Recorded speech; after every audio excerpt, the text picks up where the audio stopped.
Compounding শব্দটির সাথে আমরা মোটামুটি সবাই পরিচিত। এটি জানা সত্ত্বেও আমরা অনেকেই এই নিয়ম মেনে চলতে পারি না। বিজ্ঞানী আলবার্ট আইনস্টাইন বলেছিল কম্পাউন্ড ইন্টারেস্ট হলো পৃথিবীর অষ্টম আশ্চর্য। যে এটি মেনে চলতে পারে বা অ্যাপ্লাই করতে পারে সে জীবনে তার সম্পদ, তার ভালো কাজ, এই সব কিছুকে অনেক অনেক গুণে বাড়িয়ে নিতে পারে।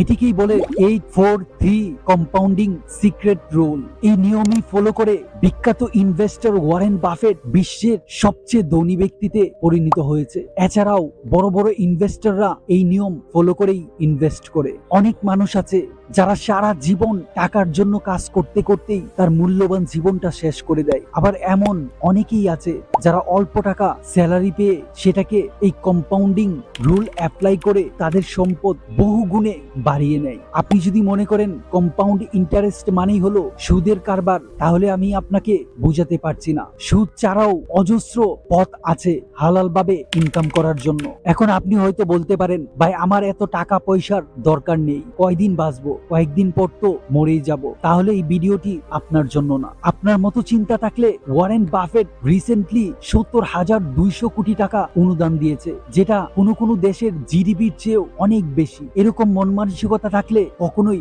আপনার ভবিষ্যৎ, আপনার দেশ, আপনার মাতৃভূমি উন্নতি করতে পারে না। আমরা সবসময় নিজেদেরকে নিয়ে ভাবি, আর যারা উন্নত দেশ তারা সবসময় নিজেদেরকে নিয়ে ভাবার পাশাপাশি দেশ, জনগণ সবাইকে নিয়ে ভাবে, তাই তাদের গড় আয়ু বেশি। চিন্তা করেন ওয়ারেন বাফেট 70,200 কোটি টাকা যদি অনুদান দেয়, তাহলে সেই দেশের শিক্ষা খাত এবং স্বাস্থ্য ও সেবা কতটা উন্নতি করবে। আর যদি সেই দেশের শিক্ষা, স্বাস্থ্য, জীবনযাত্রার মান উন্নত হয়, তাহলে তাদের গড় আয়ু বৃদ্ধি পাবে। আর গড় আয়ু বৃদ্ধি পেলে সেই দেশের জিডিপি বৃদ্ধি পাবে, সেই দেশ উন্নতি করবে। যেখানে আমাদের দেশে গড় আয়ু 60 থেকে 70, সেখানে ওয়ারেন বাফেটের দেশে গড় আয়ু 80 থেকে 90। তারা উন্নত হবে না, আমরা হব? আচ্ছা যাই হোক, এইসব কথা বললে ভিডিওটা অনেক লম্বা হয়ে যাবে। মূল পয়েন্টে আসা যাক। আপনি যদি এই সিক্রেট কম্পাউন্ডিং 8 বছর ফলো করতে পারেন, পরবর্তীতে বাকি জীবন আরাম আয়েশ, ভালো কাজ, সামাজিক কাজ এগুলো নিয়ে সময় কাটাবেন আর জীবনটাকে উপভোগ করবেন। চলুন কম্পাউন্ডিং এর এই ম্যাজিক রুল জানার আগে একটা ছোট্ট গল্প শুনে নেওয়া যাক। মামুন, আরমান ও মুন্না, এরা 3 বন্ধু। স্কুল লাইফ থেকে ওরা খুবই ভালো বন্ধু এবং কলেজের লাস্ট ইয়ার পর্যন্ত তারা একই বেঞ্চে, একই জায়গায় আড্ডা দেওয়া, খাওয়া দাওয়া, মৌজ মাস্তি করা, সবসময় একসাথে চলাফেরা করা কলেজে সবাই জানতো তাদের ঘনিষ্ঠ বন্ধুত্ব সম্পর্কে। তো এভাবেই তারা কলেজ লাইফ শেষ করে। কিন্তু যখন কেরিয়ারের কথা আসে তখন 3 জনের ডিরেকশন 3 দিকে। মামুন তার স্বাধীন জীবনের জন্য ফ্রিল্যান্সিংকেই তার কেরিয়ার হিসেবে নেয়। অন্যদিকে আরমান তার প্যাশনকে ফলো করে একটা অ্যাডভার্টাইজিং কোম্পানিতে রাইটারের কাজ নেয়। আর মুন্না একটা সফটওয়্যার কোম্পানিতে হ্যান্ডসাম স্যালারিতে কাজে জয়েন করে। তো এভাবেই দেখতে দেখতে 1 বছর কেটে যায়। এরই মধ্যে মামুন এবং আরমান অর্থ সংক্রান্ত বিষয় নিয়ে গাটাগাটি করতে শুরু করে। তারা বুঝতে পারে যে প্রতি মাসেই স্যালারি দিয়ে কোনো কাজ হবে না, তাদেরকে কিছু সঞ্চয় করে বিনিয়োগ করতে হবে। তো যেই চিন্তা সেই কাজ। মামুন প্রায় 70,000 টাকার মতো স্যালারি পায় এবং সেখান থেকে 20% বাঁচিয়ে সেটাকে সেভ করে ইন্ডেক্স ফান্ডে ইনভেস্ট করে। অন্যদিকে আরমান, সে 75,000 টাকার মতো স্যালারি পায়। সেও 80-20 প্রিন্সিপাল ফলো করে 80% টাকা বিল পরিশোধ, বাসা ভাড়া, টাকা খাওয়া, দৈনন্দিন খরচ মিটিয়ে সে পার মান্থ 30,000 টাকা ইনভেস্ট করতে থাকে। অপরদিকে মুন্না প্রায় 1 লক্ষ টাকা স্যালারি পায়। তার কথা হচ্ছে জীবনটাকে উপভোগ করতে হবে, তাই সে একটা দামি ফ্ল্যাট ভাড়া নিয়ে থাকে এবং অফিসে যাওয়ার জন্য একটা দামি ব্র্যান্ডের গাড়ি ইএমআই এবং ক্রেডিট কার্ডের সাহায্যে ক্রয় করে নেয়। তার কথা হলো প্রত্যেক সপ্তাহ নতুন ব্র্যান্ডের জামা কাপড়, দামি জিনিসপত্র, আইফোন ইত্যাদি ক্রয় করে তার টাকা মাস শেষ হওয়ার আগেই শেষ হয়ে যায়। ফলে তাকে মাস পার করতে হয় ক্রেডিট কার্ডের সাহায্যে। তো তারা প্ল্যান করে 1 বছর কেটে গেল, চল আমরা একটা রেস্টুরেন্টে দেখা করি, পুরনো স্মৃতি নিয়ে হাসি আড্ডায় কিছু সময় ভালোভাবে কাটাই। তো 3 বন্ধুই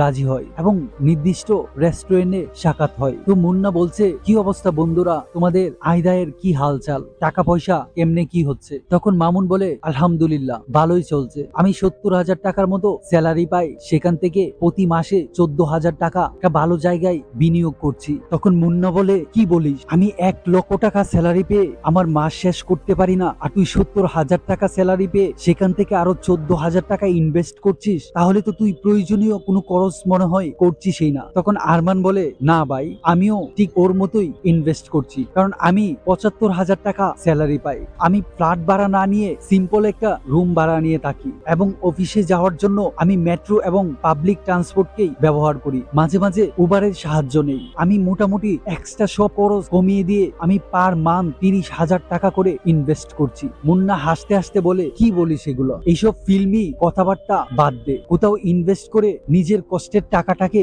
ধ্বংস করিস না, এগুলো কেবল ক্যালকুলেটরেই সম্ভব। রিয়েল লাইফে এই ইনভেস্ট করে কেউ কখনো লাভবান হয় না। তখন আরমান বলছে, বন্ধু অপেক্ষা করো, তুমি হয়তো এই কম্পাউন্ডিং সিক্রেট রুল 843 সম্পর্কে জানোই না, বুঝতে পারবে। তখন মুন্না বলে, জীবনটাকে উপভোগ করতে হবে, কয়দিন বাঁচবি? তখন মামুন বলে, শোন বন্ধু, আমি 10 থেকে 15 বছরের মধ্যেই ফাইন্যান্সিয়ালি ফ্রিডম অর্জন করব, এবং আমি পরবর্তীতে আমার 3 সন্তান নিয়ে বিশ্ব ভ্রমণ করব, সামাজিক কাজ করব, এবং জীবনটাকে উপভোগ করব, এবং 35 থেকে 40 বছরের মধ্যেই রিটায়ারমেন্টে চলে যাব। তখন মুন্না বলে, আরে কি বলিস এগুলো? রিটায়ারমেন্ট আবার 35-40 বছরের কিভাবে সম্ভব? রিটায়ারমেন্ট তো 60 বছরের পরে হয়। মুন্না বলে, যাক ভাই, তোরা যেটা ভালো মনে করিস সেটাই কর, আমার এইসব ইনভেস্ট ভালো লাগে না, আমি আমার জীবনটাকে উপভোগ করি। এভাবেই তাদের জমজমাট আড্ডা শেষ হয়, তিনজনই নিজেদের কাজ নিয়ে ব্যস্ত হয়ে পড়ে। এভাবেই দেখতে দেখতে 7 বছর কেটে যায়। আবারও তিনজনেই পরিকল্পনা করে ডিনারের আয়োজন করে। মুন্না আবারও হাসির চলে জিজ্ঞেস করছে, তো বন্ধুরা, কি অবস্থা তোমাদের?